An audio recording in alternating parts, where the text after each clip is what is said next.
السلام عليكم دمان سو دوادا أصحابتا و dood kooban oo aan filayna inaan uga hadli doono haddii allah wadda la ogolaado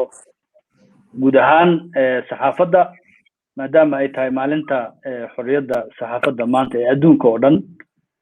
soomaaliyana si gaara xaaladeeda saxaafadda inaan halkan uga sheekaysano waxaa igula jira qadka maxamed ibraahim macalimu oo ah hadda afhayeenka dowladda federaalka soomaaliya oo nagala qaybgeli doona doodan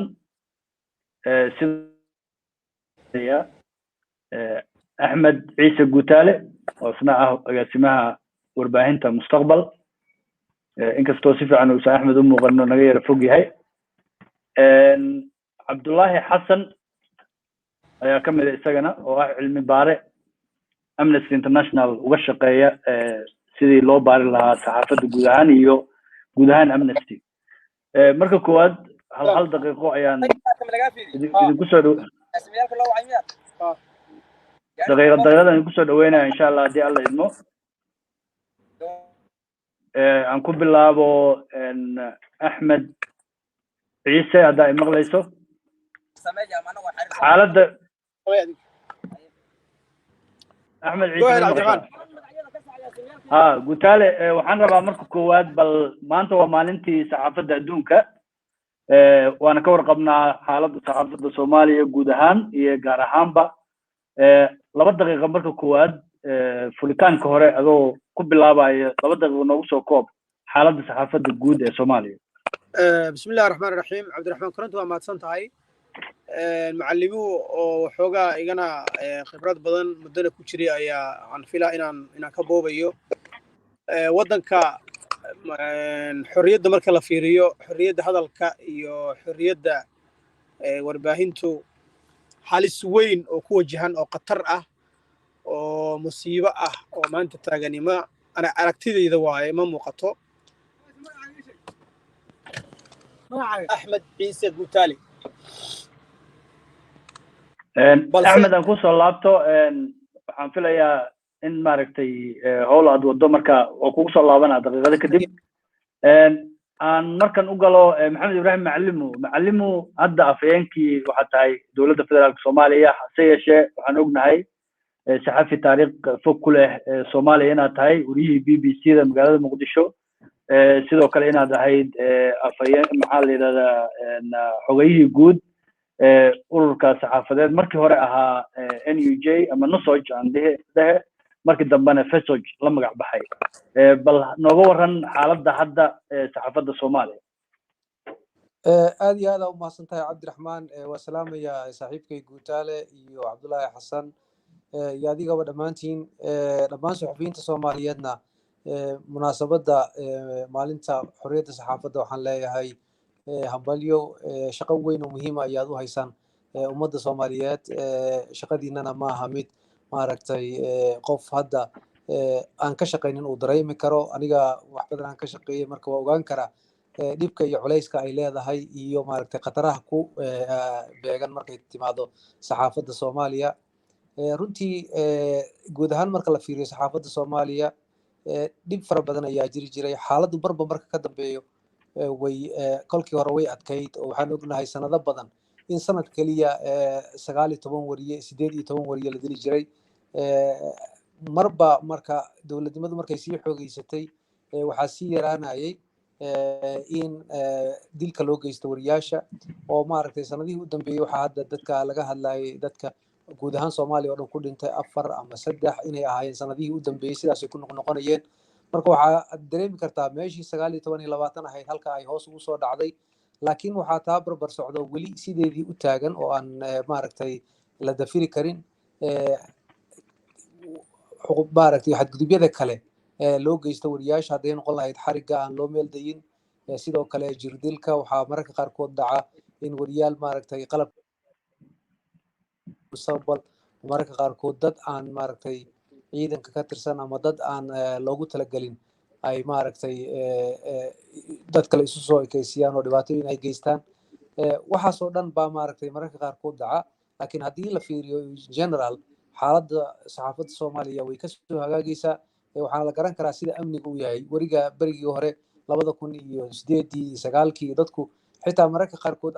araggooda yaa khatar ahaan jiray laakiin hadda dadka iyagoo wariyaala iyagoo maaragtay caana oo la yaqaano ayaa bulshadeeda dhexdeeda lagu salaamaa oo dadka kale maaragtay ay uga duwan yihiin sababtoo waa dad la yaqaano oo had iyo jeer bulshada caanka ah macallin aad u mahadsan tahay markana bal aan eegno cabdullaahi xasan waa u qaybsanaha dhinaca cilmi baarista Soomaaliya ee Amnesty International cabdullaahi xasan macallimuna waad maqashay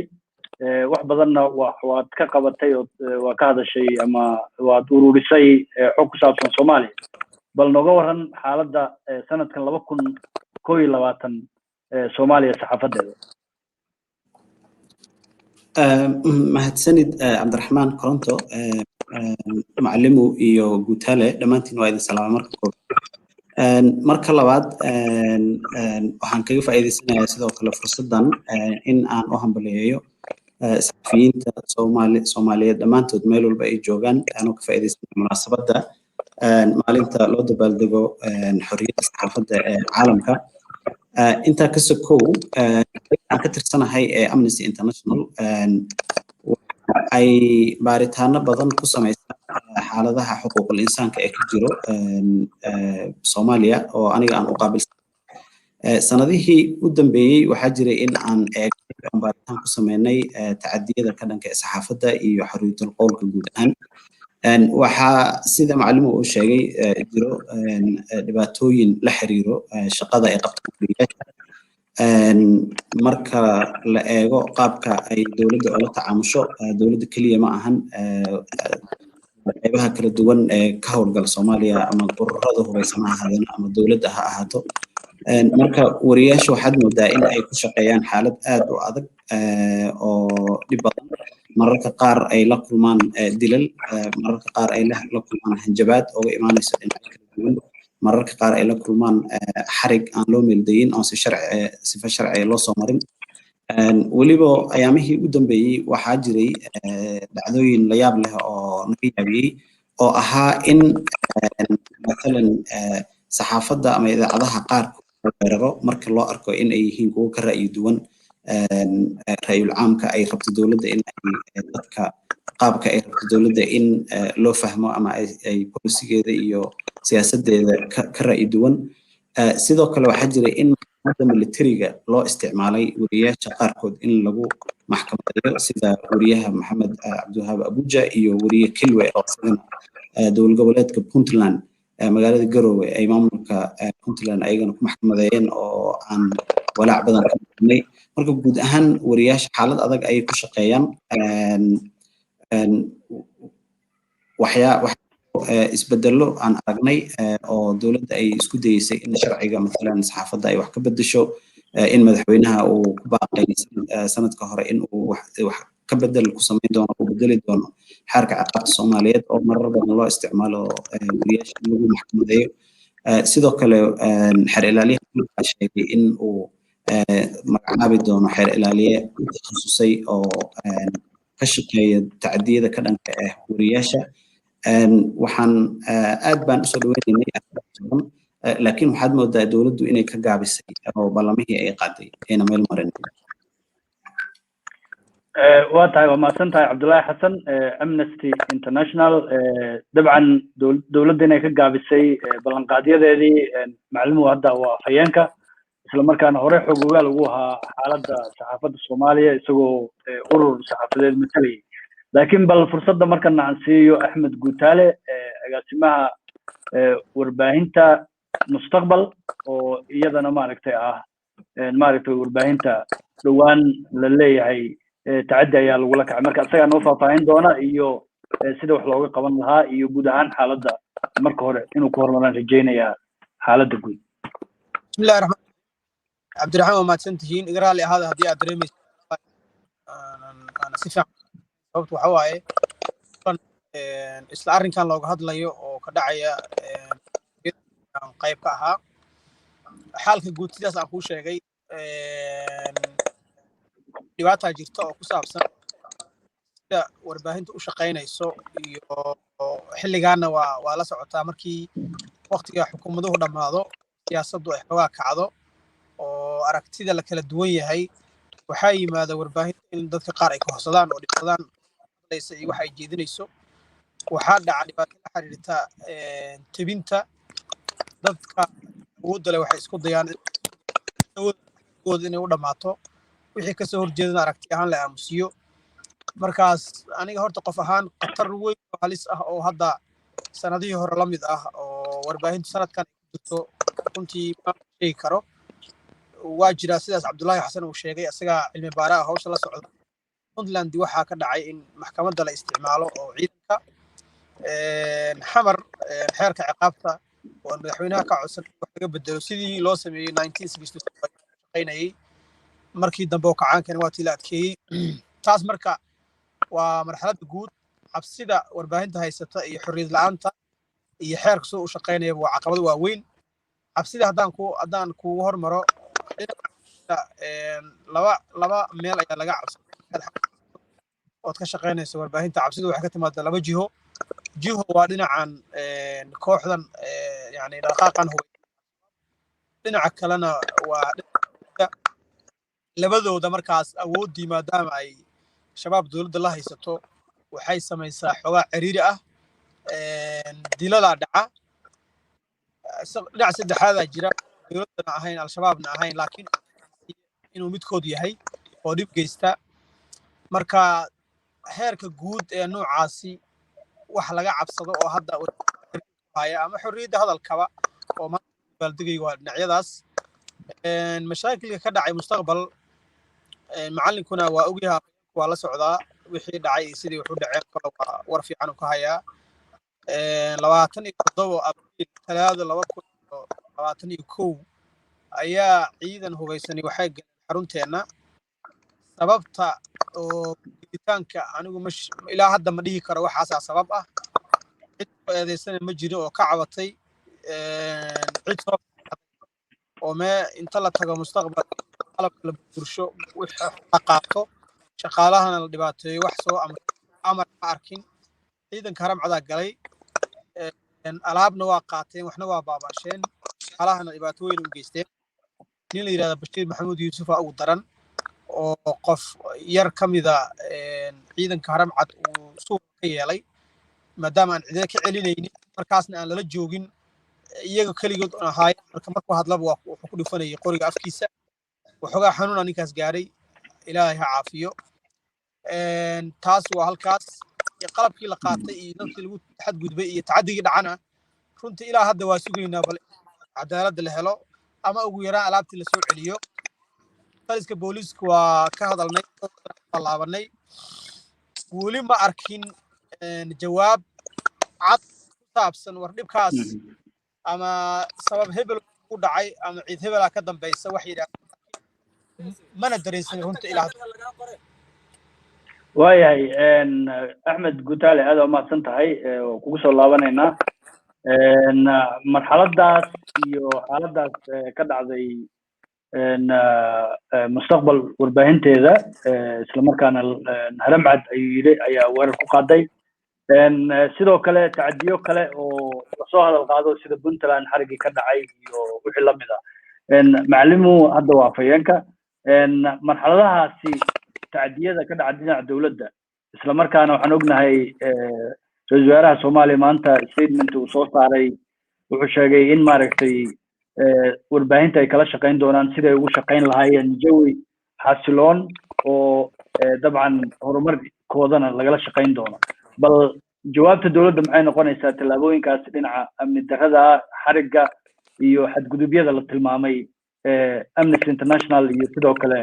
gutaalaba uu soo hadal qaaday macallim aad iyo aad horta ra-iisul wasaaraha xukuumadda Soomaaliya Maxamed Xuseen Rooble runtii waa ka warqabaa xaaladdu sida ay tahay waana la wadaagnay guud ahaan xaaladaha jira iyo xaaladihii u dambeeyey runtii aad ayuuna uga xun yahay oo mar walba waxa uu maaragtay waxa uu ahaa saaxiib saxaafadeed xukuumaddiisa ilaa 3-4 wariye ayaa ku jirta oo wasiirka weliba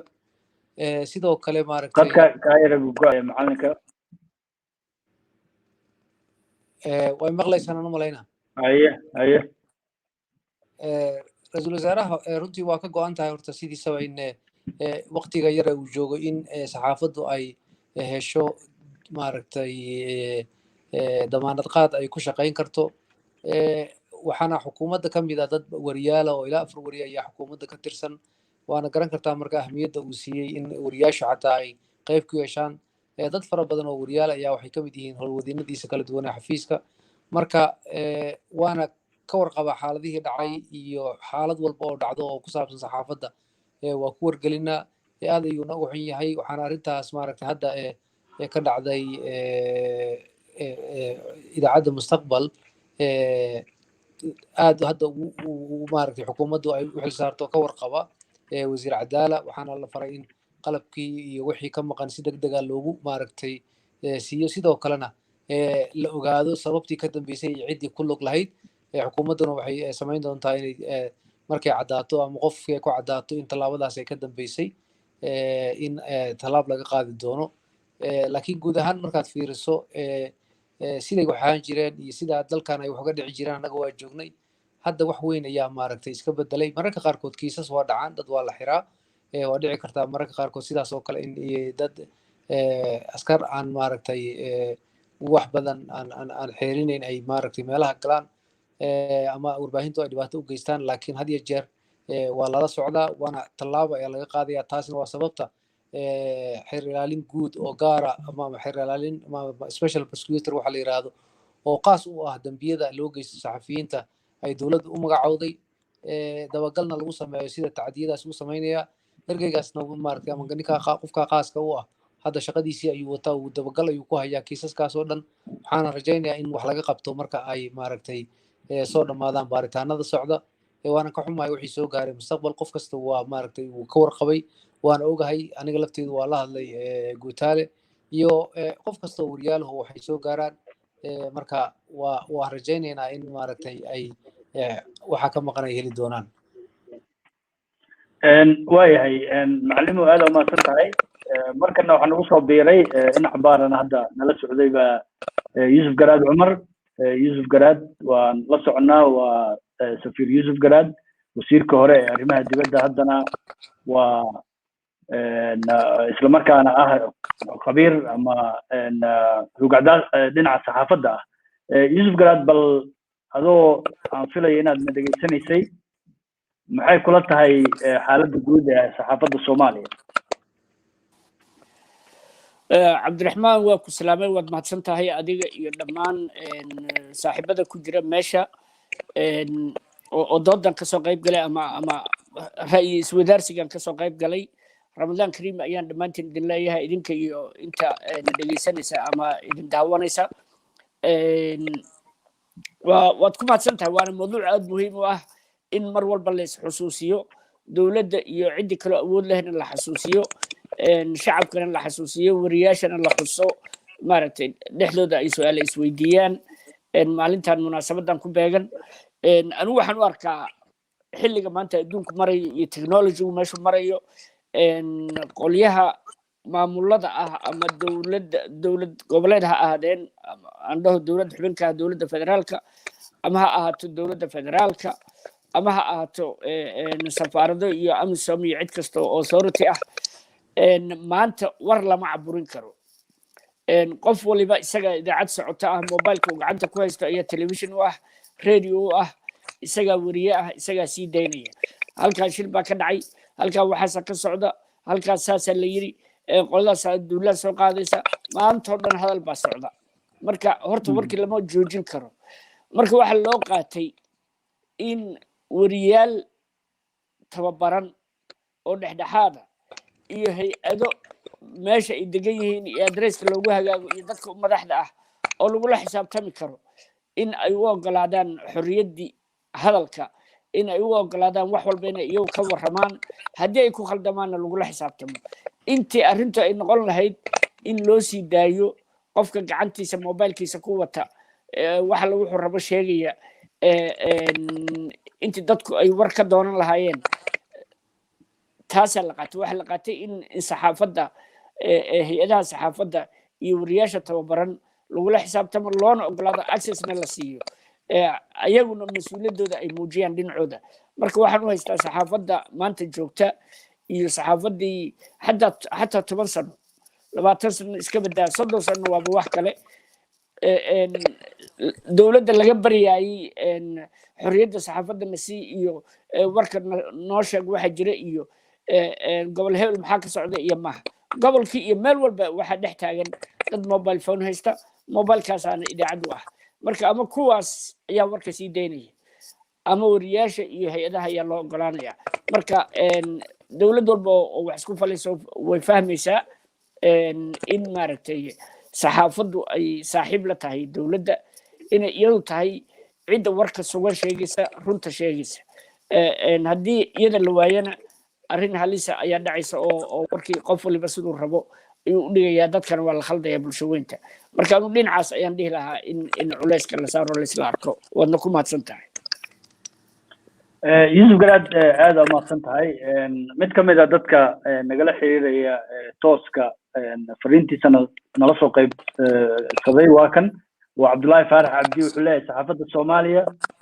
dhib ayay geysanaysaa kama hadli karaan miya tusaale markuu tv ama radio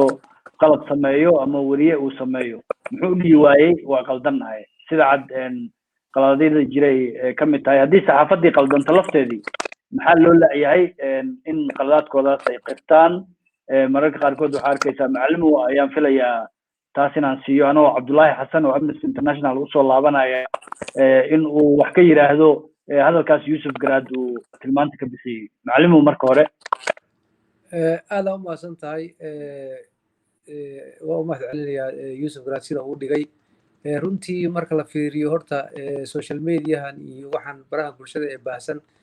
mar dhinac laga fiiriyo waa faa'iido weyn oo dadkii macluumaad kala duwan iyo macluumaad degdega ay helayaan oo halkii idaacad iyo waqti la sugi jiray hadda dadku uma baahnaba inay idaacaddii dhegaystaan meeshaasaa maaragtay wixii dhacay ama live loola soconaya si toosa ama mararka qaarkood maaragtay warkii ama muuqaalkii lasoo qaaday social media lasoo dhigaya dhinaca kalena mararka qaarkood waxaad arkaysaa waxa ka dhacaya social media ama baraha bulshada waxay keenayaan waxyaabo badan oo maaragtay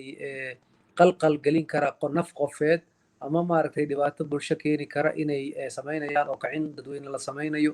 oo maaragtay mararka qaarkood reero loo habarwacanayo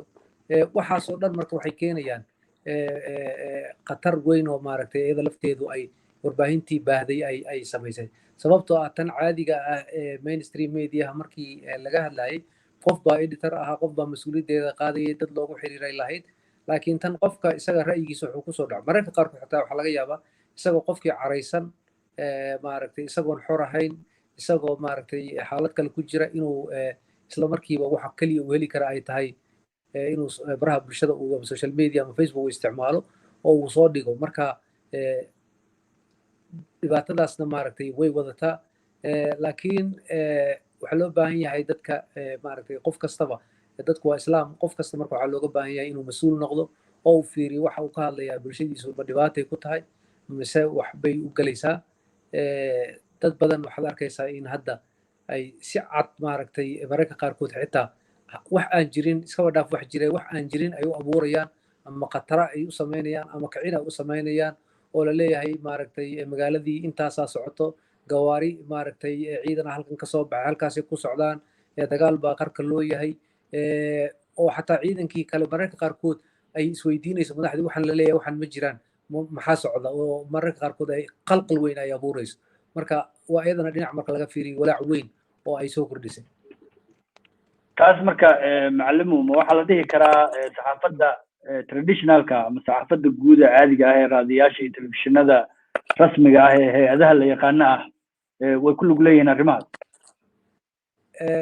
maya mararka qaarkood horta waxaa dhacda inta badan intaan ka ogahay boqolkiiba 99 idaacadaha ama warbaahintu waaweyn ee hadda shaqaysaa way ka weynaadeen hadda inay waxa maaragtay ama ay sameeyaan wax mararka qaarkood gaf bani aadamka idaacadooda idaacadaha caalamiga waaweyn CNN iyo BBC uu qalad ka dhacaa laakiin waxaad arkaysaa qof ka shaqaynaya idaacad marka uu idaacaddii joogana si professional ama wax ilaalinaya laakiin markii uu isticmaalayo bartiisa Facebook ama maaragtay social media uu isticmaalayo kule anaa maaragtay xor leh markaas wuxuu samaynayaa wax alla wixii uu maaragtay doono oo ka duwan wixii idaacadda caadiga uu ka sheegi lahaa taasoo mararka qaarkood xasarad abuuri karta ama xaalad maaragtay bulshada ku keeni karta laakiin qof walba maaragtay wariyaashu dadku hadda heerar ay u kala leeyihiin wariyaal badan oo mas-uuliyiin ah oo maaragtay dadku ay wax ka faa'iidaan oo aqoon iyo cilmi la wadaagaa jira kuwa yaroo maaragtay had iyo jeer ku lug leh inay maaragtay had iyo jeer kicin sameeyaan oo waxa laga filan karaa ay tahay haddii macluumaad dadku ay la wadaagayaan ay tahay waa wanaagsan tahay waana ku mahadsan yihiin laakiin haddii ay wuxuu tahay wax maaragtay qalqal la abuurayo ama dan kale laga leeyahay ama dan siyaasadeed ku jirto runtii waxay la tahay inaysan sax ahayn in bulshada intaa la eg lala wadaago aad iyo aad umahadsan tahay macalimo mid kaloo ka mid a dadka nala soo wadaagay ra'yigooda waa ustaad saalax abubakar wariyuhu ha noqdo ayuu leeyahay dhexdhexaad sida saxafiga yari xadgudubka dowladda isagoo dabcan si toos looma wada aqrin karo mararka qaarkood qoraalka dadka si markaasba dowladda isagoo dhahaya ayuu yiri madaxweynaha waqtigiisa dhammaaday amni darrada inteeda badan waxaa dhiirigeliya ayuu leeyahay shaksi wariye ah inta ay soo saarayaan warar been ah dabcan ra'yigaasi waxaa qabaa usdaf oo qoran malaha mustafa ayaa laga wadaa saalax abubakar ayaa qaba bal ra'yigaasi iyo waxaan markan Amnesty International cabdullaahi xasan oo xoogaa aan ka yara maqnaa bal ka waran adigoo ah dee muddo badan darsayay xaaladda saxaafadda Soomaaliya markaad eegto fariintaas ustaaf saalax abubakar uu soo jeediyey iyo guud ahaan ra'yadaas kala duwan ee Yusuf Garaad iyo macalimo ay ka hadleen dhinaca social media iyo xaaladda guud ee saxaafadda sida ay uga sii darayaan mahadsanid koronto aad baan maaragtay u dhageystay Yusuf Garaad iyo macalimo iyo asxaabta kale ee ra'yigooda soo dhiibay marka koowaad waxaa xusid mudan markaad ku laabato daraasada Amnesty iyo hay'adaha kale ay ku sameeyeen xorriyatul qowlka iyo xorriyadda saxaafadda iyo guud ahaan miidiyaha Soomaaliya ama saxaafadda Soomaaliya waxaa jiro in waddanku uu muddo dheer burbursanaa oo ay jirto in si maaragtay aan aad looga fiirsanin marka hore loo dhisay miidiyaha iyo saxaafadda oo ay ku salaysan yihiin qaab qabiili ah misalan ama dad beecsharo ahaan u samaystay oo dad ka ganacsada oo saxaafadda ururada kala duwan iyo hay'adaha kala duwan ee waddanka ka jira ayagana si kala duwan u isticmaalo misalan haddii dagaalo ay jireen inay dagaaladooda iyo guulaha ka gaareen ku bumbuniyaan al-shabaab ha ahaato ama dowladda ha ahaato ama amnigeeda ahaato ama hay'adaha qoliyaha kale ee dalka ka howlgala ha ahaadeen sidoo kale waxaa jirtay in wariyayaasha in badan oo kamid ayagoo yaryar oo dhalinyaro ay galeen saxaafadda oo waxbarasho ku filan aan lahayn oo mararka qaar aad moodo sidii anshaxi saxaafadda loogu talagalay inayna dhowreynin oo waxyaabo noocaas oo kale ay sameynayaan taasaa sababaysa marka in xaaladii waddanka ka jirtay oo marka horeba cakirnayd oo amni darre iyo dhibaato weyn ay ahayd in ay sii laba jibaaranto halista soo wajahaysa wariyayaasha intaa markaan idhaahdo Yusuf wuxuu yiri haddii qof waliba uu telefonkiisa gacanta ku haysto oo social media ama internetka uu warkii uu rabay uu kasoo gelinayo dowladdana ayna tabarba u haynin in ay xukunto ama ay kontaroosho ama ay la socoto dadka waxa ama ay caburiso dadka waxa rabaan inay sheegaan ma loo wareejin karaa in wararkaas laga helo saxaafadda qaar ama midda madax bannaan ha ahaato ama midda dowladda magaceeda ku hadasha ahaato waa ra'yigiisaan filayaa Yusuf laakiin markaad fiiriso qaabka dowladaha ay u dhaqmaan dowladda Soomaaliya kaliya ma ahan dowladaha adduunka ka jiro dhan ama gobolka ka jiro sideedaba dowladaha ma jeclo in waxyaabaha xasaasiga ah oo markaas ayna rabin dadka in la socodsiiyo haddii tahay in lala xisaabtamo xagga isla xisaabtanka in madaxdeeda baaritaano lagu sameeyo oo waxyaabaha ay sameynayaan lala socdo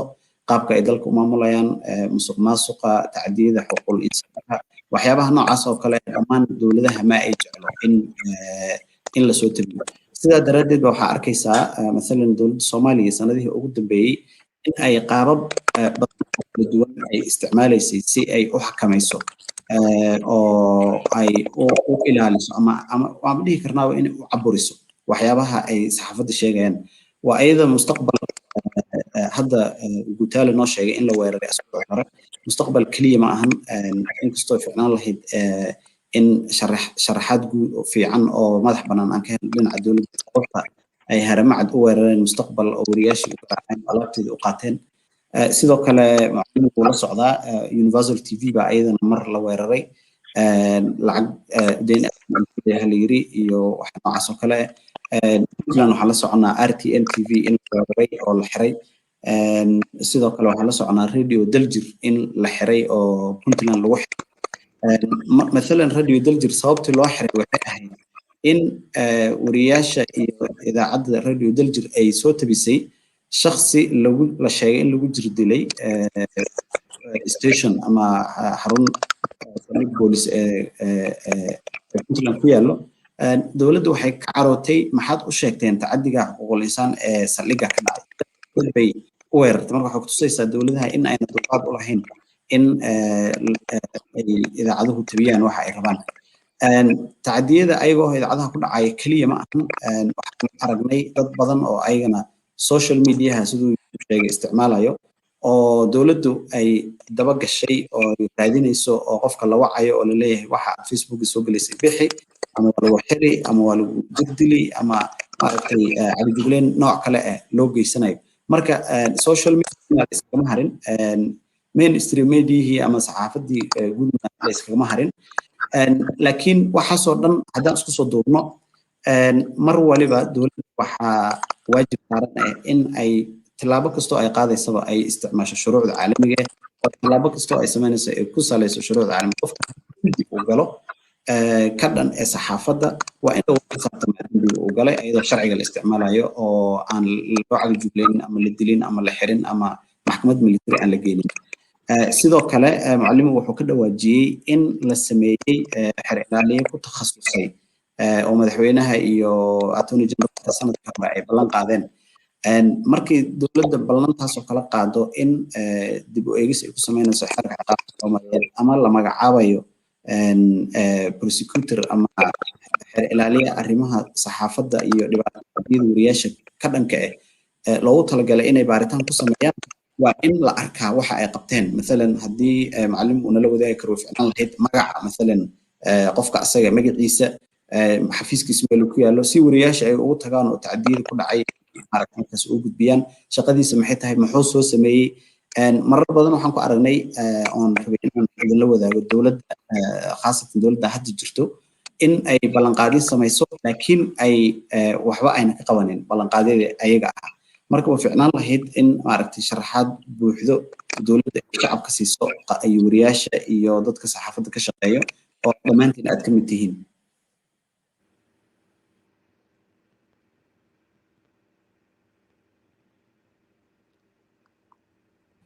Abdurrahman mute baa ku saaran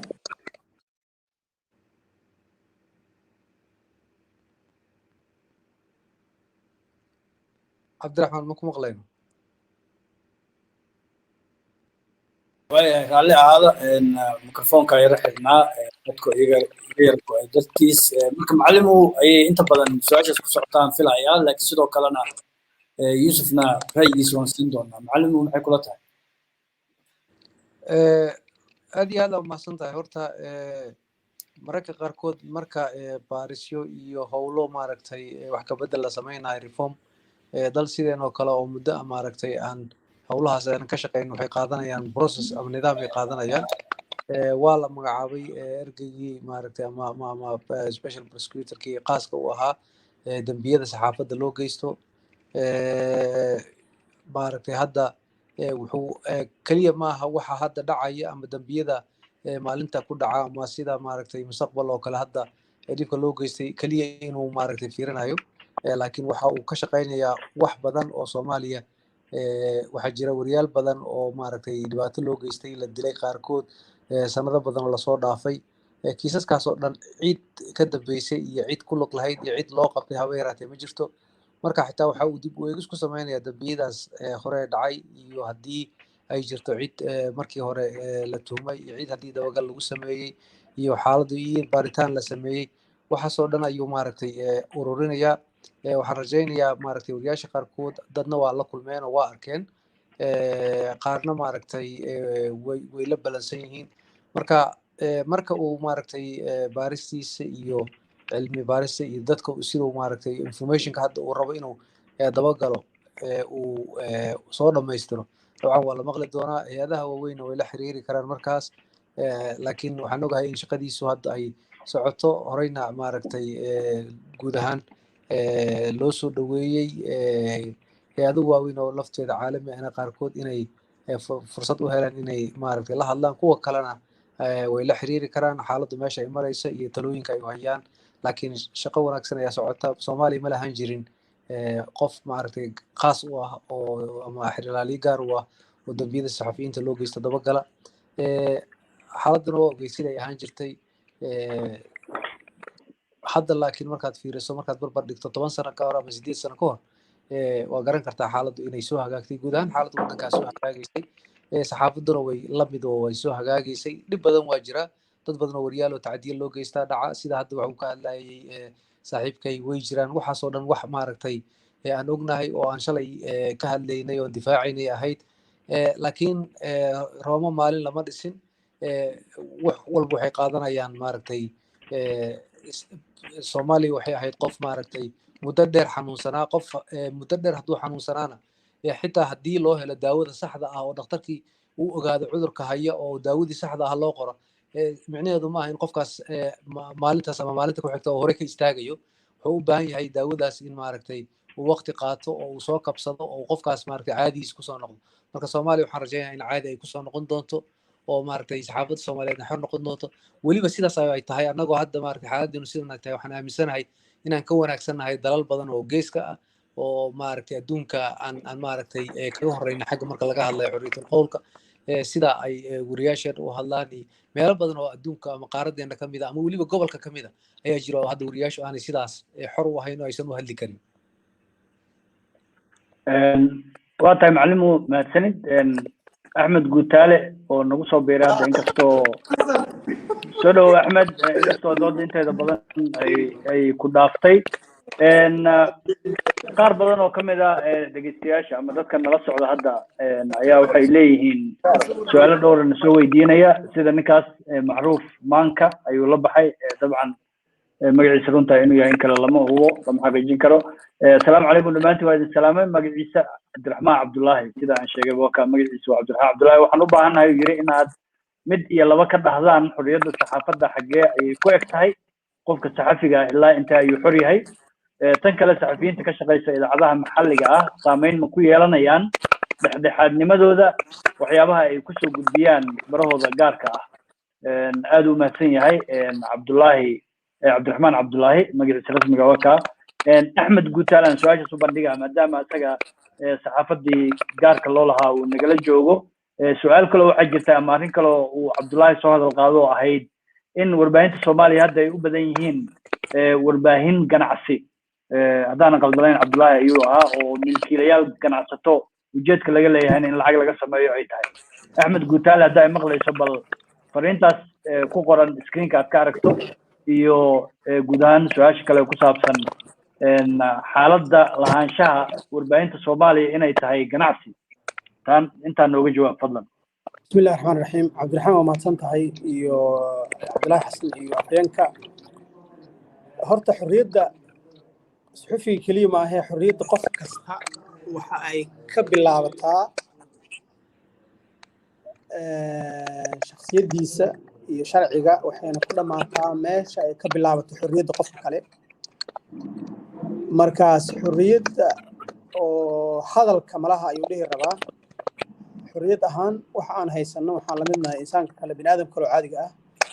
laakiin xorriyaddeenu waxay ku dhamaataa meesha si xorriyadda qof kale ay ka bilaabato ma taas waa halkaas ganacsiga marka laga hadlayo waxaa jira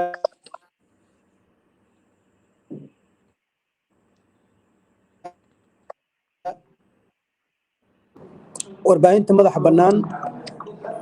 ganacsi iyo in laga sameeyo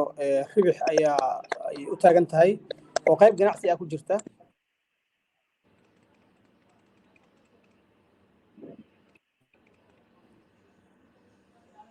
dadka kayr gugoaye Ahmed ayewa ku maqlaynaa markan codkaaga yaa maqan kuma maqlayno Ahmed way Ahmed oo soo laaban doona intaan ka saxayno codkiisa Yusuf Garad aan markan u gudbo Yusuf hadaa ay maqlayso fariinta hadda aan soo hadal qaadnay qofka xagee ku dhamaata qofka saxafiga ah xorriyadiisa midda kale haddii saxafiga asagoo idaacad u shaqeynaya isla markaana uu si gaar ah ay u dhacdo in maaragtay uu ra'yigiisa Facebook kusoo bandhigo ayadoo suuragal ay tahay in ra'yi ka dhan ah ama siyaasadda uu khilaafo warbaahintiisa iyo doodaas wixii aad ka maqlaysay guud ahaan warbaahinta oo qaarkeed shakhsi loo leeyahay ama ganacsato ay leeyihiin Yusuf Garad cabdiraxmaan waa mahadsan tahay iyo dhammaantiinba saxaafaddu howlo badan ay soo martay waddankeena haddana meeshaan lagumana soo koobi karo ujeedaduna ma ahayn maxay soo marto taariikh keliya inaan ka hadalno meesha ay maraysaan anu meel fiican ayaanu arkaa marka loo fiiriyo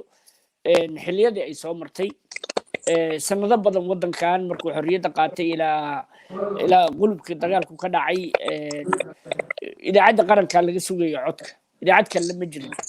idaacado dibadda ajnabi leeyahay ayaa dadku dhageysan jireen wixii aan dawladdu markaa u sheegin marka xilligaas marka loo fiiriyo waa laga wanaagsan yahay marka loo fiiriyo xilligii dagaalka idaacadaha warlordska keliya iyo dadka hubka haysta ay shaqaynayeen waa laga soo gudbay xamar waxaan xusuustaa iyadoo laga dhegeysto idaacadda cali mahdi idaacadda caydiid iyo idaacadda cusmaan caato saddex idaacadood laga dhegeysto mid kalena aysan jirin marka waxaas waad ogtihiin waan hubaa macallimo iyo koronto waxaas si fiican ay ula socotaan ragga kalena waa hubaa inay ama maqleen ama ay joogeen ay la socdaan laakiin taariikhaas dheer hadda aanun u gelin detailskan mid idaacad lagu xadgudbay ama wariye la xiray ama ciidan maalin idaacad qabsaday oo qoryo ka qaatay qalab aanun ka hadlaynin ka jawaabaynin waa khalad in wariye iyo isu yimaadin police inuu station idaacadeed tago oo qalab ka soo qaado ma ahan haddaan maxkamaddu soo xukumin maxkamad dabcan markay xukumaysana waa mar fursad loo siiyey dhinaci kalena inay isdifaacaan oo meesha dacwadda ay ka dhacday oo sharciga la raacay saxaafadda xorriyaddeedu waxay raacaysaa qaanuunka qodobo badan isugu ka dhex dartay qaanuunka dalkay raacaysaa oo wixii lagu heshiiyey oo wariyaasha iyo regulatorska waxa la yidhaahdo ama dadka kor kala socda saxaafadda oo dowladda u matala wixii ay ku heshiiyeen ee baarlamaanku mariyey waa sharci saxaafadeeda yaalla waa sharci muddo badan laga soo shaqaynayay macallimi asagoo dhinaca kale kasoo jeedo wariyaasha madaxa urur wariyaal madaxa ayuu contributionkiisa xoog ugu sameeyey aniga lafteedu qaybo aan ka qayb qaatay ayaa jira waxyaabo ka hagaajin u baahan way jiraan isaguna meel fiican oo lagu shaqayn karo ayuu hadda yaallaa waxaan rabaa inaan usoo laabto midda wariyaha ra'yigiisa kusoo qoraya social media waxa weeye horta qofku laba ma noqon karo waa hal qof idaacadda waxaad ka sheegayso wax ka duwan inaad soo qorto adiga credibilitygaaga ama sida lagu rumaysan lahaa goormaad ku sheegaysaa markaad idaacadda joogto mise markaad bannaanka joogto su-aalahaasa soo baxaya marka isagaysan u wanaagsanayn laakiin sharci u diidaya inuu soo qoro ma jiro waxa weeye idaacadda uu ka tirsan yahay bolisiga ay ka leedahay arrintaas ayay ku xidhan tahay marka taas waxa u yaalla weye idaacadda meeshaas ka taalla iyo qofka credibilitygiisa wax gooni bulshada u dhaawacaya maaha midda kale ee ku saabsan idaacadaha ribixa laga samaynayo ama commercialka ah idaacad waa inay saddex mid ahaato waa inay idaacad publica ahaato oo fundingkeedu ama dowlad ha bixiso ama shacab ha bixiyo idaacad public ah oo danaha dadka ka shaqaynaysa idaacad dowladi leedahay إذا عاد ideology كسرعة ما يصدق كبدي فات مد ومد public أو تذكر دند حد رأيه دند حد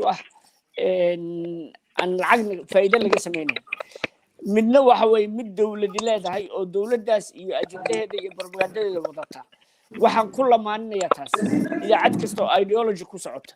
idaacado diimaha loo sameystay jira idaacado mabaadi loo sameystay gaar ah jira idaacado khaas oo hal ajenda bushkareenayo wax kala dhageysanayno mid kalena waxa weeye idaacadaha commercialka adduunka waxa ugu badan u xoog weyn waa idaacadaha commercialka oo sharci bay raacayaan laakiin in lacag ka sameeyaan warkan ayay rabaan qaabkay u gadan lahaayeen lacagtooda maxay si bay ka keenayaan waxay ka keenayaan waxyaabo kale ayaga u taala taasi laakiin sharciga inaanay jabin oo ma aha macnaheedu sida commercial ama lacag laga sameeyo idaacad ma ahaan karo xisbigaaga taageeraya lacag uu si oo ana ku soo saaray ama murashax hebel taageeraya ma oo taa sharciga u diiday لكن إذا عد إن العقل لقى سمايه واحد عيبنا معها واحد دنبينا معها مدة السوشيال ميديا هذا واحد وصل لابتنا واحد تهي واحد ماشي أنت تابني واحد تهي دولتها واحد أورون إن أي سول ويستان ورياشة إذا عدها سمرك أي خلدمان وبني آدم وخلدم كران أي أول حساب تمام لكن هدي ورياشة ورك السين ويان ورك الجراء ورق رسومية معها السياسيين تأيجا لايف وسوق لي سوشيال ميديا أو فيسبوك أو شركة جرائد كفير سمسة هذا وريها وقالان إنه كويدية جوابته أرنتني كثيري جوابته واحد من الأول يدك كلا سوشيال ميديا استعماله أو شركة جرائد ندعوه مركز الدولة دو إن صاحب كديته أو أي بارتنر لها تلا شقيسته ورياش يدعدها أي هو نفسه أنت نول بنفتح أي كدع الهيد أو قف ولا بس سوشيال ميديا واحد ودانه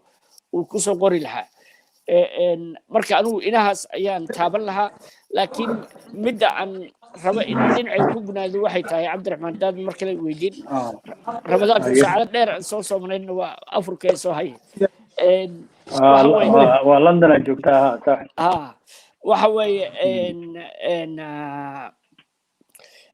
حرية الصحافة يورياش حقوق ضد ورياش وإني ودودان dadka wax fahmaya oo dalka horumarkiisa raba oo inaan wax la qarin la rabo oo in la xisaabtamo raban waa inay u doodaan hay'adaha xuquuqda aadanaha waa inay u doodaan xukuumadan iyo dawladda hadda jirta sida macallimu sheegay waa runtii wariyaashu ilaa xad nasiib haystaan in madaxii hore ee urur wariyaasha oo hadda yahay afhayeenka xukuumadda saddex ama afar ayuu sheegay macallimu isaga iga og afar wariyana ay ka tirsan yihiin golihii wasiirada wax badan ay ka taraysaa arrintaasi ugu yaraan markay cabanayaan wariyaashu ama ay wax codsanayaan dad fahmaya oo positionkooda kala shalay soo joogay ayaa hadda madaxdii ka mida ama access u leh oo la talinaya taas cabdiraxmaan wasiirka iyo danjiraha runtiis waaye dad badanaa ku jira hadda xukuumadda oo saxaafadda ka yimid oo xataa dad waaweyn oo dhinacaas muddo ku jiray laakiin mushkilaa jirta aan rabo inuu macallinka ii sheego hadduu asiga og yahay oo marka qofku u soo wareego dhankan xukuumadda wax weyna isbedela oo aragtidiisii iyo qofkii aaminsanaa inuu in la furfurnaado oo macluumaad ku ahaado macluumaad la heli karo oo xaaladdu ay qorxoonaato isbedel weynaa ku dhaca aniga mushkiladaas ma arkin weli oo dhinaca dawladda maana imaanin haddii afhayeenku og yahay waxa xasan xundubey iyo maxamed ibraahim macallimu iyo maxaa idhahdaa dhowr qof oo dad waaweyn oo meesha yimid mashaakilka dhacaya ama sida wasiirku sheegayo sixitaanka dawladda xukuumadda ma sixi karaa warbaahinta bannaanka joogta xukuumadda ma sixi karaan dadka gudaha jooga ee saxaafadda ka yimid dawladda iyo saxaafadda isla yaqaana kaalin ma ka qaadan karaan waxan waayahay su-aashaas marka intaanan ka gudbin adiga laftaada waxaan jeclaan lahaa inaan ku weydiiyo dhinaca kale maadaama yuusuf garaad naga tegi rabo maybe aan kusoo laabto adigoo xoogaa waa nala joogi kartaa yuusuf bal su-aashaas kusoo weydiiyey gutaale ka jawaab intaanan macallin u gudbin anigu uma qabo qof ku shaqeeyey oo aaminsan xorriyadda saxaafaddu shaqo kale haddii uu tago in uu noqon karo qof aan aaminsanayn xorriyadda saxaafadda marka qofku ama xorriyadda saxaafadda waa aaminsan yahay waa aniga haddaa ilaha qofku laba ma noqon karo anu sideedaba wasaaradda warfaafin roolkeeda waa kasoo horjeedaa oo waxaan aaminsanahay inaan baahi jirin wasaaradda warfaafineed haddii xorriyadda saxaafadan la ogolaado waddankuna dimuqraadi yahay laakiin anigu ma qiyaasi karo qof shalana aaminsanaa xorriyadda saxaafadda maantana kasoo horjeeda berrina laga yaabo inuu saxaafad ka shaqeeyo ani taas imana soo marin mana fahmi karo haddii laakiin maxaad ku bedeli lahayd haddii wasaaraddii warfaafinta meesha laga saaro wasaaradda warfaafinta waxaan ku bedeli lahaa dowladda press officers ay leedahay macallin waa hadlaya waxaa hadlaya afhayeeno kale oo ama ciidamada u hadla ama madaxtooyada u hadla ama u hadla gobolka banaadir ama wax kale dadkaas way jirayaan guddigii maamulayay oo regulatorka ahaa oo idaacadaha xorta ah daba socdayna waa jiraya laakiin wasaaradda warfaafineed haddii la sameeyo macnaheedu waxa weeye iyadu inay warka kontrolsho inay warka si u dhigto hadda idaacadaha dowladdu uma cod eka idaacadaha xorta ah waayahay yusuf laakiin su-aasha kale oon ku weydiin lahaa waxa waaye dabcan dowladda oo keliya maahan cidda matalaadda u baahan dadweynaha laftooda waxay u baahan yihiin matalaad sida hadda b b c oo aad madax ka ahayd mar ay u dhisan tahay oo kale soo kulama aha warbaahin noocaas oo kale ah haddii warbaahintii kale gaarka ama xorta loo lahaa ay noqotay cabdiraxmaan mid ganacsi loo adeegsadaa ma lamid a cabdiraxmaan midda ugu wanaagsan waxbaridda bulshada arrimo aan lacag laga samayn karin hadda covid-19 ayaa socda adduunka covidkii fahamsiintiisii dadka carruurta in wax iskuulaadka la geeyo maxaa la yidhaahaa kuwa iskuulaadka dhigtay in casharadii qaarna saxaafadda lagala socodsiiyo in maxaa la yidhaahdaa bulshada horumarinteeda ku saabsan cadaaladda bulshada dhexdeeda ah waxbarashada bulshada dhexdeeda ah khataraha jiro oo dhan wax walba lagala hadlo oo wacyigelin ku saabsan laakiin aqoon kororsi ah oo xor ah oo cilmi ah oo science ah la siiyo waxay ku wanaagsan tahay idaacad bulshada u adeegta dowladdu aysan maamulin laakiin ama lacagteedoo dhan ay bixiso ama qayb ka mida ay bixiso awoodna waad og tahay b b c da iyo dowladda ingiriisku maxkamaday isla fuulaan markaasi muddo socotaa markaas ama b b c da ku adkaataa ama ay ku adkaataa dowladdu marka idaacad u samey maraykankuna wuxuu leeyahay national public radio oo dowladdu lacagtiisa bixina bulshadu ay bixiso marka idaacadaha noocaas wax la mid ah oo kale wax weyn ay tari karaan bulshada waa kuwa noogu wanaagsan wasaaradda warfaafineed iyo go-aan siyaasadeed uma baahnin in lagu maamulo saxaafadda waxaan u baahannahay aad u mahadsan tahay yusuf garaad waqtigoo nagu soo koobmay hal saacaan filayna inaan kusoo koobno aad u mahadsan tahay ka qaybgalkaaga waqtiga afurka la joogaa oo fasaxaynaa axmed guutaale haddaan kusoo laabto axmed waxaan ognahay saxaafaddii baryahan social media inuu ka xoog badiyey laakiin social media laftiisii ay saxaafaddii ama warbaahintii caadiga ahayd ay ayada lafteeda social media leedahay qaar badan oo ka mid ah waxaa laleeyahay si qaldan ayay xogta u gudbiyaan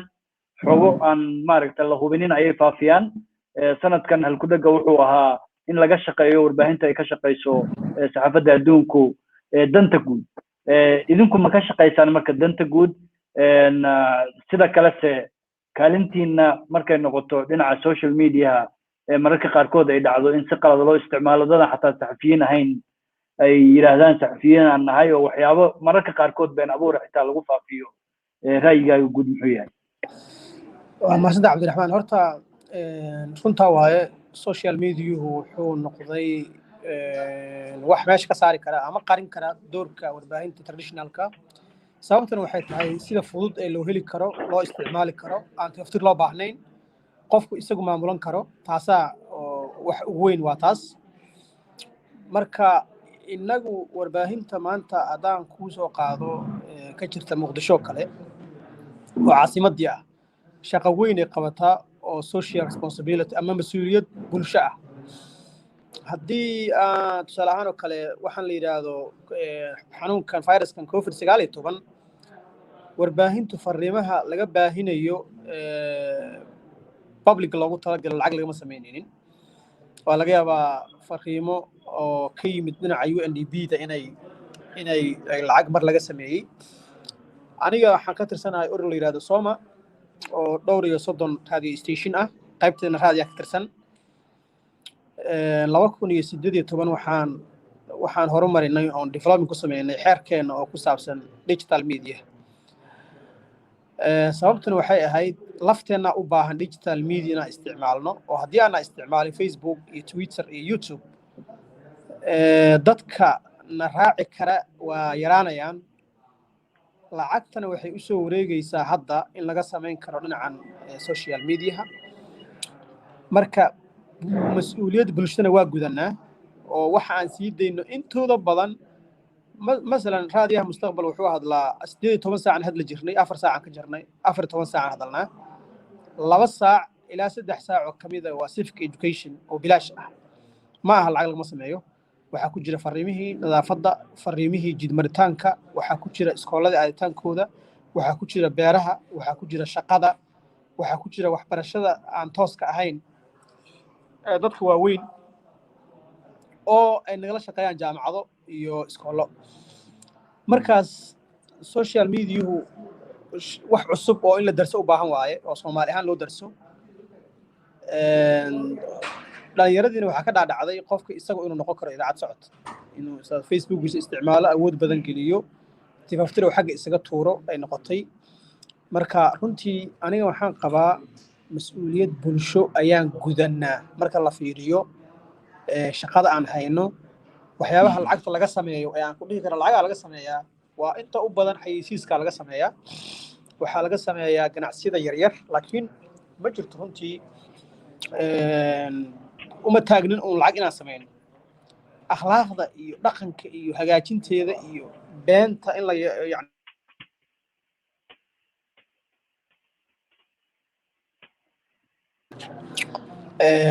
meeshaas wasiirku uu ka sheegay wasaaradda maanta u maleemaa wasdawladda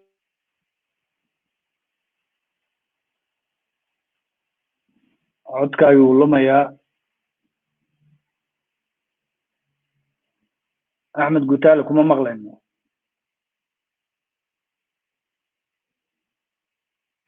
okay axmed ma maqalno waa ku soo laabanaynaa bal codka bal si dhex in cabaar ah maxaa la yidhaahdaa waxaa naga maqnaa cabdullaahi xasan cabdullaahi si fiican aad u dhegaystaa umalaynaa Amnesty International bal ra'yigaaga guud ahaan gaar ahaan tan ku saabsan social media in idaacadihii qaarkood ay isticmaalayaan ayaga laftooda laga yaabo inay si qalad u isticmaalayaan iyo dad badan oo laga yaabo in ay shakhsi u adeegsadaan oo laftoodana maaragtay dhibaatooyin badan laga tabanayo inay jiraan axmed cabdullaahi xasan mahadsanid cabdiraxmaan waxaad sidii raggii iga horreeyay sheegeen inta badan social mediaha wuxuu keenayaa dhibaatooyin badan iyo faa'iidooyin badan waxaa muhiim ah in la ogaado qof kasta oo shakhsi ama shakhsi ha ahaa ama saxafi ha ahaado ama qof aan saxafi ahayn oo dadkiisa caadiga ee kamid ha ahaado waxaa saaran waajib ah in uu si mas'uuliyad ay ku dhisan tahay u isticmaalo bartiisa bulshada ama Facebook ha ahaato ama Twitter ha ahaato oo uu mar waliba waxa uu qorayo uu ilaaliyo shuruucda dalka u yaalo shuruucda caalamiga ah iyo asluubta kale ee la tacaamulka dadka la nool iyo dalka iyo maaragtay shuruucda dalka u yaala intaba inta ka sokow dawladda ama ha ahaato dawladda federaalka ah ee dalka ku jirto ama maamul goboleedyada ha ahaadeen waa inay mar waliba ayagana ogaadaan inay tahay in shakhsiyaadka iyo saxafiyiinta dhammaantood ay xaq u leeyihiin inay cabiraan ra'yigooda si xor ah oo aan la caburinaynin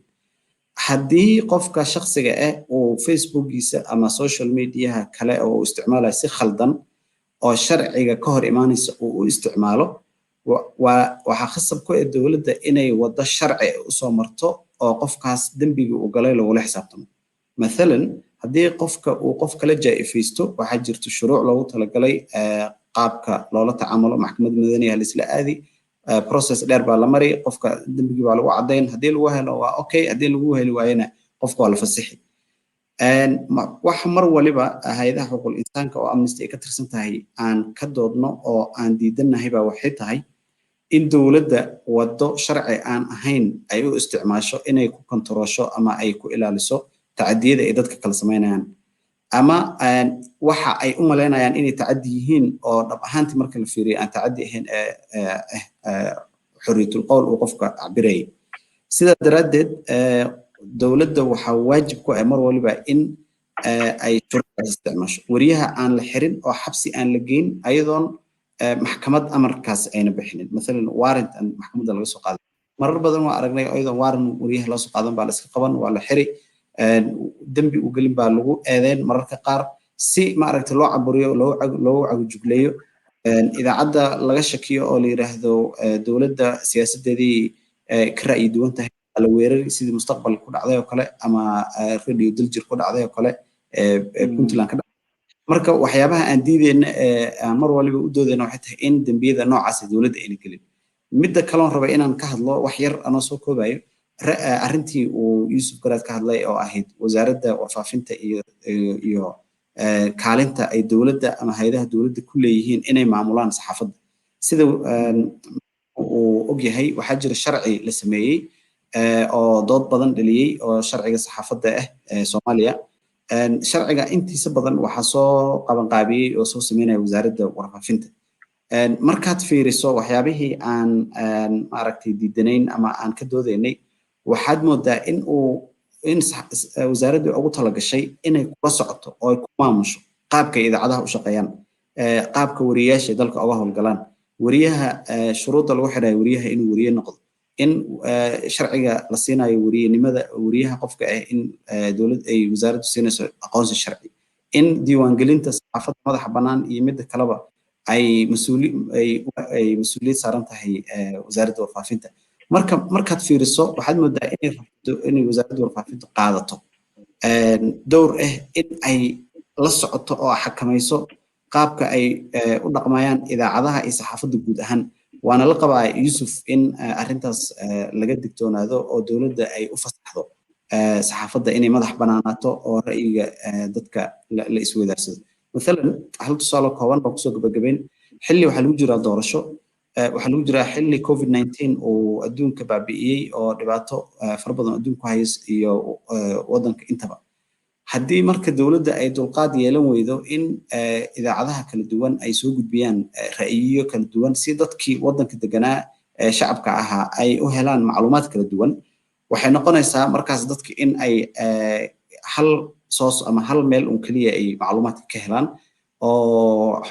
arrimihii covid-19 ku saabsanaa aan la ogaanin arrimihii doorashada ku saabsanaa doodaha kala duwan ee mucaaradka iyo muxaafadka ay kala qabaan aan la ogaanin marka mar waliba waxaan anagu u doodaynaa in ay furnaato saaxadda oo xorriyatul qowlka uu furnaado oo dawladda guud ahaan iyo ragga macallimu uu ka mid yahay oo wariyaalna horey u ahaan jiray sida wanaagsanna noola shaqayn jiray oo u doodi jiray mar waliba xuquuqda saxaafadda ay dadaalkooda sii laba jibaaraan markii dawladda galaan oo ay ballanqaadyadii dawladda ay samayso kale ay xaqiijiyaan in la qabtay oo yiraahdaan sanadka hore ballantaana qaadnay waxaa waajib ah in aan ballantii ka soo baxno oo prime ministerka ra'iisul wasaaraha ay ku dhahaan oo madaxweynaha ay ku dhahaan oo markaas la arko isbedel la taaban karo oo wanaajinaya xaaladda xuquuqul insaanka iyo xaaladda xorriyatul qowlka ee dalka waayahay cabdullaahi xasan aad u mahadsan yahay annagoo gabagabadii joogna oo asxaabta qaarna ay naga baxeen hadda dana gaara iyo qaar shirar galaya intaba macallimu intaanan gabagabada gaarin bal cabdullaahi ra'yigiisaas iyo soo jeedintiisaas maxaa ka leedahay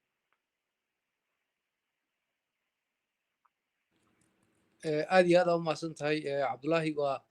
sida uu dhigay waa ka warqaba cabdullaahi xaaladdu si dhow ula socday xeerka saxaafadeed Soomaaliya ay leedahay ka shaqeynayna waxyaabaha ku qornaa waxaa ka mid ahaa Soomaaliya in la sameeyo wax la yiraahdo public broadcasting oo ah maaragtay idaacad ka madax bannaan dowladda oo dad maaragtay khubaro ah oo saxaafadda yaqaano oo aqoonteeda leh oo dadka u dhexeeya oo xitaa ay idaacadda awooddo inay xitaa dowladdii ay mararka qaarkood ay caqabad ku noqoto ama ay challenge garayso in mustaqbalka laga fakaro bilowgiina ama qorshahaasna wuu socdaa oo hadda waa la bilaabay laakiin marka laga hadlayo horta qofka shakhsiyan aniga wariye maaragtay waxaan kasoo bilaabay idaacad hoose oo maaragtay magaalo jowhar la yidhaha ku taala idaacaddii honafiyan ka tirsanaa BBC da iyo Reuters aan la shaqeeyey markii dambena waxaan noqday saxafiyiinta marka aaminsanaanta aan aaminsanahay xorriyadda saxaafadda waxay ka samaysan tahay maaragtay dhiiggayga ku jirtaa meel kastoo aan tago iyo cid wax kastoo aan noqdo maaragtay waxaan mabda ahaan aan aaminsanahay inaan ahay qof saxafi ah saxaafadda iyo xuquuqdeedana u taagan in uu maaragtay difaaco oo mararka qaarkood meeshii ay doontaba ha ahaatee laakiin waa dhici kartaa in qofka positionkiisa uu isbedelo oo shalay haddii aan ahaa qof saxaafaddii ama qof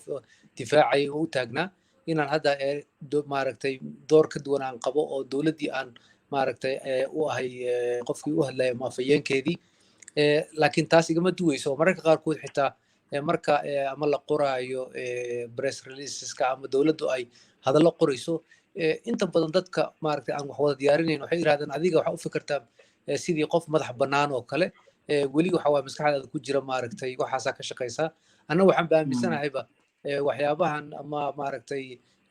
aadka maaragtay ama madaxda magacyadooda loogu celceliye iyo waxaan dowladaha la sheego oo aadka loogu celceliyey inayna micno u badnayn qofka waxaa la rabaa in fariinta ay gaartaa si toosa in loogu sheego iyadoonan 100 meel iyo 100 darajo aan la sheegin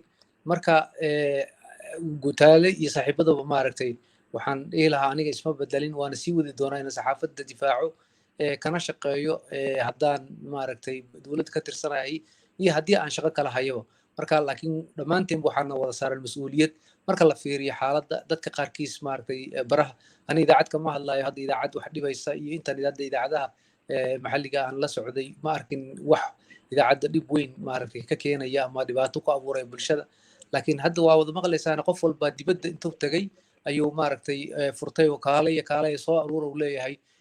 live markaasa wax alla wixii uu doon uu sheegaya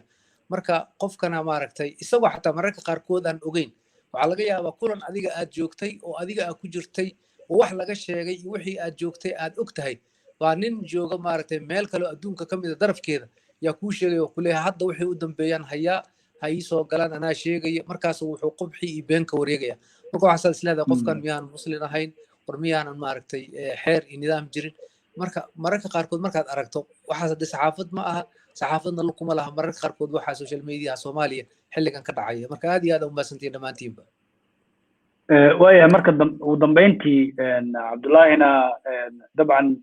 maclumu ballanqaadkiisa waa maqashay inuu sii wadaayo dadaalkiisa laakiin markaad fiiriso warbaahin badan oo Soomaaliya ka jira dabcan kulli saliim ma wada ahan xoogaa mararka qaarkood dadka inay afka ka dhowrsadaana laga yaabaa laakiin cillado waa iska jiraan saxaafaddii lafteeda marar badan laakiin waxaa muuqata in saxaafaddii madaxa bannaaneyd amaba xataa xorta ahayd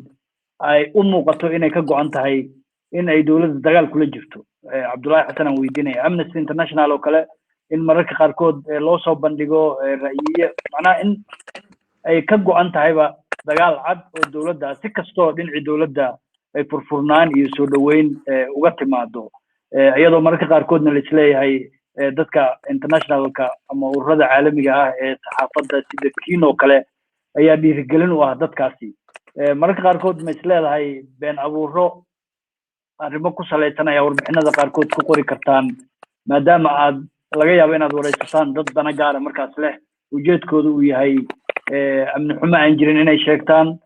dhibaatooyin aan jirin inay dowladda ka sheegtaan iyo wixii lamid ah cabdullaahi mahadsanid cabdiraxmaan horta horena waan u sheegay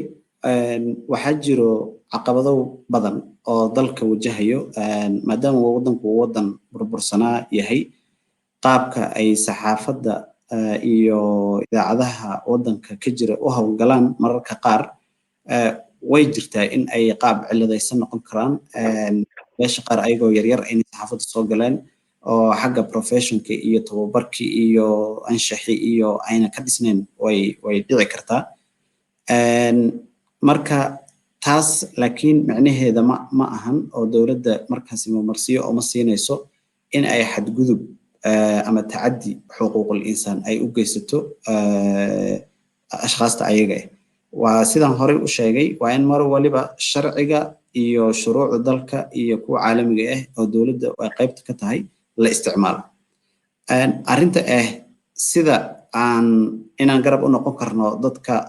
aad ku tilmaamaysa inay qaswadayaalka yihiin ama dadka ayaga laftirkooda dhibaatooyin been abuur inay sheegayaan ay macquul tahay qaabka aan baaritaanada u samayno waa qaab aad u hufan hal dhinac kaliya lama hadalno dhinacyo badan baan la hadalnaa معلمي ومرخاتي ينقون كرو إن مركي بارتانا ذا نوع عنو كلا عن سميننا أو ربحينتا إنتانا قولي كور وريها دبعتها الشيكتي عن الله الله إنه ورياش هيدا قدوضة أو مثلا في سوج أو كلا أي كمية هيد مركي معلم ومدح كأها عن أي لفتر كود الله اللي جرني أن أصوب اللي جرني ورهاد أحد كان على الشيء ما حد كأكتهين waxa ay ku ogyihiin oo sheegan aan dad qaraabadii iyo eheladii iyo cadeymaha kale oo isku keeni karno dhan isku keenno anagoo sida u og wixii dhacay oo dhinacyo badan ka fiirinay oo xataa mararka qaar dawladda siino fursad ay kaga jawaabaan si dah furan ay su'aalaha naga u akhristaan oo uga soo jawaabaan marka kadib aan warbixinaha naga sii deynaa marka mar walibana waxaan rabay inaan khalad laga yaabo inay dadka si khalad u fahansan yihiin hay'adaha caalamiga sida Amnesty International iyo hay'adaha kale xuquuqul insaanka shaqadooda ma aha inay dawladaha cambaareeyaan oo dawladda dhibaan oo dawladda ay shaatiga la gashadaan oo ay godkii gashaba ka daba galaan ma aha shaqadanadu waxay tahay in jirtana dawladda loo sheego lagana caawiyo advocacy haddii tahay iyo talooyin haddii tahay loo soo jeedinayo intaba in xaaladda markaasi jirta ee laga hadlayo la wanaajiyo shaqadanada taas waaye horta dawladda cadow kuma nihin dagaal nagalama dhaxeeyo mar walibana waxaan jecelahay dawladda in ay wanaajiso xuquuqul insaanka guud ahaan iyo xorriyatul qowlka haddii arrinta dhacdo waa sidii aan rabnay anagoo buuqayno ama hadlayno toona lama arkay aad oo maadsan tahay marka waqtigan iska soo gabagabaynaynaa labadiina oo kaliya soo haray daqiiqadii ugu dambeeyay min daqiiqad ama laba maalintii saxaafadda adduunka ayaan joognaa 3 May maxaad filaysaan xaaladda saxaafadda Soomaaliya inay ahaan doonto sanadka soo socda 3 May 2022 ka afayeen ahaan dhinaca dawladda macallimo iyo ka amnesty ahaan Cabdullaahi Xasan waxaan ku hormarayaa macallimo ما سند عبد الرحمن وحان إلهي كرجينا إن صحافتنا أي هرمر سميسو ورياشينونا أي نقدان ماركتي كوا aqoontooda iyo tacliintooda horumaryo adduunyada waa arkaysaa dadka saxaafadda ka shaqeeya waa dad aqoon iyo tacliin leh wariyaasheena hadda waxyaabaha wanaagsan waxa waaye jaamacaday qaarkood hadda galayaan qaar baa jaamacada ka baxay qaaraa hadda maaragtay darajooyin kale oo jaamacada sii samaynaya waagii hore ma jirin shaqada ugu fudud ee qofku uu qaadan karo ama uu heli karo waxay iska ahayd saxaafadda marka qof kastoo hadal sheegi kara ama wuxuu iska yimid saxaafadda laakiin taas inay isbedesho oo saxaafaddeenu ay noqoto saxaafad مسؤولة وهذا بحث سميستا أو إسلام مركز صوبا للتحقيقين كجرا يد هديت هاي دولة يهديت هاي عيد كلامه إنتي بدل لك كانوا سعافة ديننا يهرو مرسى ميسو مسؤولية أيضا كلها هنت هاي وعن رجينا لما أنتي إن الماركتي تاكا وذا شقينا إن شاء الله نحن رجينا يا سنة قدام بها أيضا ماركتي دل كان دور شيء كده علي وحالة إنتنا يكون أكسنت هاي إن إلهي ونقو قارسيو يسعفد الصومالية ظهور مروين سميسا هذا وما سنتي لما انتبه معلمو هذا وما سنتهي عبد الله يدينا قبل عبد الرحمن وما سنتهي خميس وحاجرو بروسيس هناك لو يقان UPR Universal Periodic Review وحالي هذا لو دولتها أيكو لو إند UN أيكو إند سو حالتها الإنسان